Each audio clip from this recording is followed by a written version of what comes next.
Hey guys, welcome to KK Java Tutorials. In this video tutorial, we are going to talk about a string or character functions in Oracle. If you look into the list at Oracle website, then you'll see this list is really exhaustive, right? Among this list, I have chosen few string or character functions which are very frequently we use in our Oracle query, right? And these are the list which I am going to show you in this demo. Yeah. So first of all, I'll start with the concat, and that is an operator basically. uh, this is the concat operator that we use to concat basically two columns or two literals, or one, you can say one and many columns we can concat together, or you can use one and many literals to concat together. So let's try to understand through an example. uh, to make this demo, I'm going to use emp table. There I have 14 rows, right? So let's start with concat operator. So here I'm going to write a query select, and here I would like to concat employee name as well as job, right? So I'd say e name, and here I'll write this concat operator in single quote. I want to basically different employee name hyphen then job or its designation in this format. Again, you will have to write this concat, and here you will have to give the second column name nothing but the job, right, from emp. And let me run this query and see the output. So here you can see employee name hyphen job name is going to display. If you want, you can give the name of this column meaningful column. This doesn't look like meaningful, right? So here you can see in double quotes you can write employee job, something like that. If I run this query, then here you can see header has been changed, right? So this is the first use of first function, that is called concat, right? Now let's move ahead. Now we are going to see example where we can use upper, lower, init cap and all. So here I'm going to copy this query and let me remove. So here let's say first of all I'm going to apply upper function on employee name. So what will happen, this will convert employee name in uppercase. Pretty easy, right? Now second we have lower. So this will basically converts job or designation of the employee in lowercase. Very simple. Now let me show you again. Next is init cap. Init cap basically that will convert first letter of the string in capital letter. So I would say if I pass job, then in job, right, whatever job comes from the database, basically first letter will be capitalized. If I run this if I run this query, then let me show you the output. So let me show you output. So three functions we have seen in the same table. So here you can see name has been changed in the uppercase letter, right, entire character name. Now lower basically functions, here you can say job has been changed into a lowercase letter, even though this job has saved into capital letter in Java in database table. Now init cap, here you can say first character has been changed into a capital letter, right? So that's all about up to here, up to init cap, right? Now we'll see what is r pad and l pad. So let me write a query for this. So I would say select, and I would say r pad, right? And here I'm going to pass name, employee name, and here I want to supply a number 8, and then I'm going to supply asterisk. What is the meaning of this? I'll tell you. This takes 3 parameters, right? Now while looking into the output, you'll immediately understand what rpad basically does.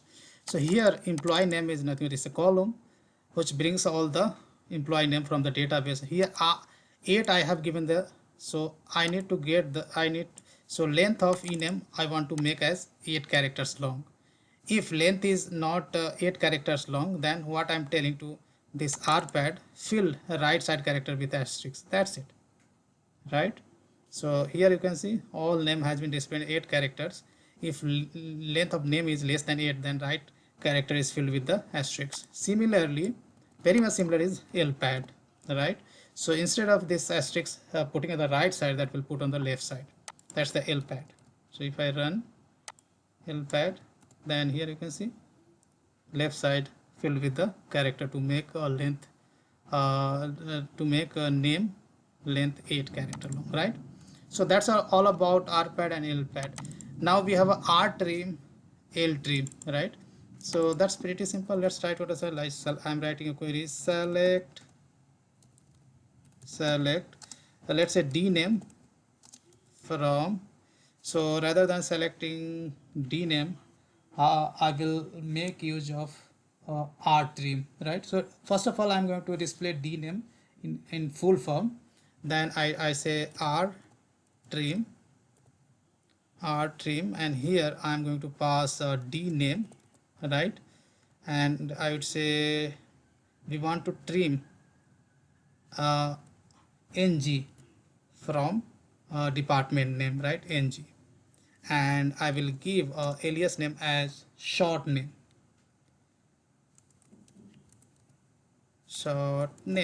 yeah, from dept. Now if I run this query, then here you can see, okay, there is some problem. Okay, we need to put comma over here.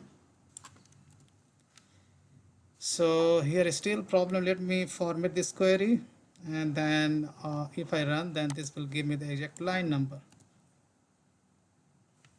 So this line number is saying 15. So there is some problem in 15, right? Trim. I have given the d name, right? That was not supposed to throw an error. I'm printing d. Okay, d name column name is wrong. D name, sorry. D name, and this column name is wrong. Yeah. Now let's run. Now here you can say this is the full name of department, right? And wherever in department basically ng words find, then that will be truncated. So in accounting, ng substring is there, that has been truncated. That's the use case of basically r trim. And similarly, so this r trim basically right side is substring will be terminated, trimmed, and l trim basically left substring will be trimmed. So that works very similar. Then we have a length, right? So length pretty easy to use. Let's say here I would like to calculate the length of the basically length of d name. Here you can pass d name, right? If I run, then here you can see how many characters in accounting, 10. So 10 is getting printed, then 8, 5, 10, right? Pretty simple. Now what else next? Then we have in str, sub str, sound ex, right? Let's look into these functions as well. So next I'm going to show you how to make use of in str, right? So in str function basically searches in the search in the string for a certain set of characters, right? Let's try to understand through an example.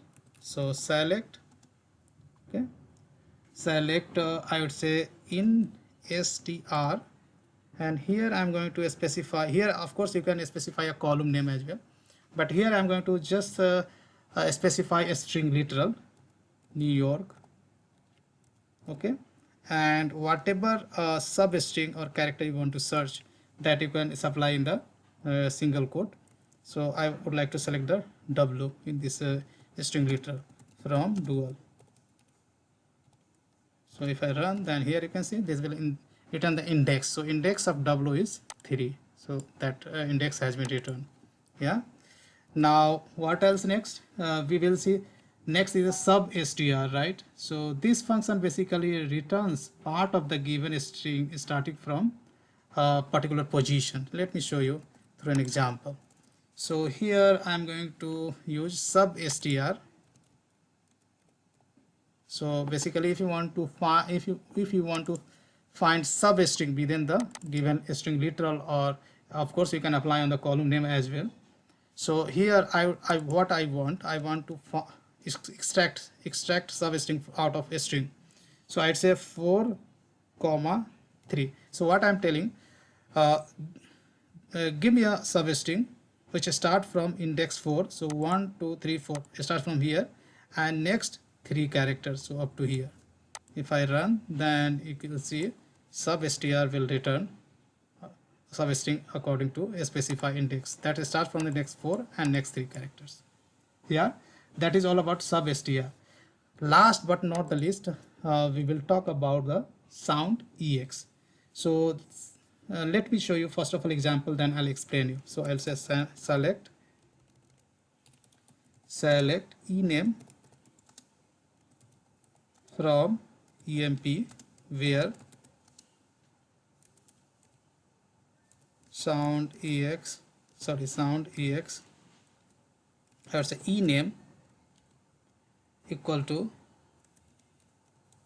sound ex, and single quote I'm going to specify Scott, but here I haven't given the full spelling of Scott. Yeah, let me format this by pressing Ctrl F7. Yeah, this is the format string. Now if I run this query, then see the output. So it is returning a Scott. So basically this function is used almost exclusively in a where clause. First of all, you need to keep in mind it has an unusual ability to find words that sounds like another words, right? This is useful when we are not certain how the word is spelled, right? So that's it. All that is all about the sound ex. So that's all. These are the basically functions within the string or character functions in Oracle I wanted to discuss. I hope you are clear. And still, if you would like to basically explore some other functions, right? So you can refer the Oracle website for this. List is really exhaustive. You can see the rest of them yourself. Guys, big thank you, and see you there in the next video.